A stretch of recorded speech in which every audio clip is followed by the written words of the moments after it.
there was a night in July, a bunch of summers ago, when I found myself on Fishhook Island, which is in the Boundary Waters, or near the Boundary Waters, up in northern Minnesota. And I was sitting on a roof in the middle of the night looking for a forest fire. There was this huge fire that started burning in the woods near that island where my camp was. And the fire became known as the Ham Lake Fire, and it burned a ton of forest up there. And the way the wind was blowing, we were all worried it was going to blow the forest fire onto our island where the camp was. So all of us staff were taking shifts in the middle of the night, watching the horizon for fire to start. It was this really terrible, kind of exciting job to stay awake, and you felt like you were super responsible for all the lives of the people on the islands, well, because you were. And as you were trying to look through the darkness of the nighttime to find this like super important flame or flicker, it was really hard because it was so deeply dark. All the smoke from the fire was like drowning out sound. I mean, it felt like so deep that you wouldn't even be able to see a fire if it started like 6 feet in front of you. So we were there trying to stay awake, looking through the darkness, and it was hard. We wondered how long would we be up there? How long would we need to watch? How long was it going to be before this forest fire was going to come and burn our holy land, that island called Fishhook? And that question, how long, is a question we've all asked so many times. And that question, how long, is actually a part of Advent. Today's text is from Psalm 80, verses 4 through 7. And it starts out asking that question, how long? In the darkness all around, somehow, God, see us. This is our only hope. You seem so far away, God.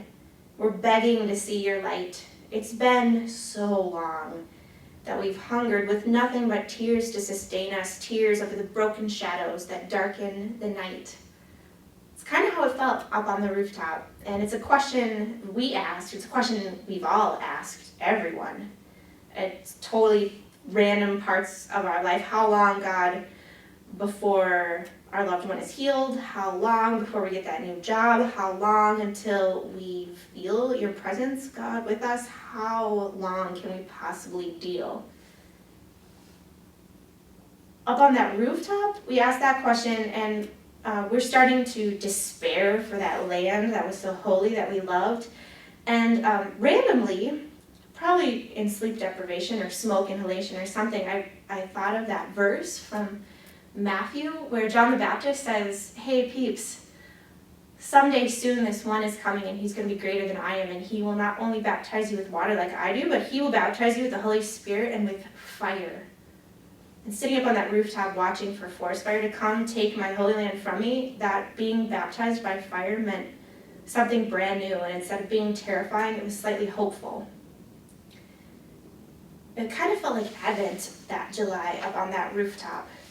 And eventually the forest fire did come. It wasn't that forest fire, and it wasn't that summer, it was the next summer.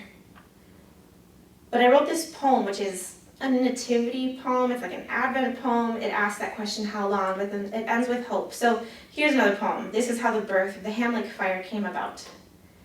And it tries to parallel Matthew 1, verse 18 through 23. Just after the ice broke, an angel of the Lord may have appeared to the spruce and the chickadees, though no woman was there, saying, a bright flame is conceived by the Holy Spirit, and it will visit your island.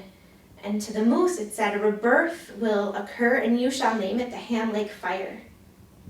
Soon the flames spread, growing ash, calling for resurrection, and it is good that from brokenness grows grace, that from ash, trees, and that the Son of God is Emmanuel.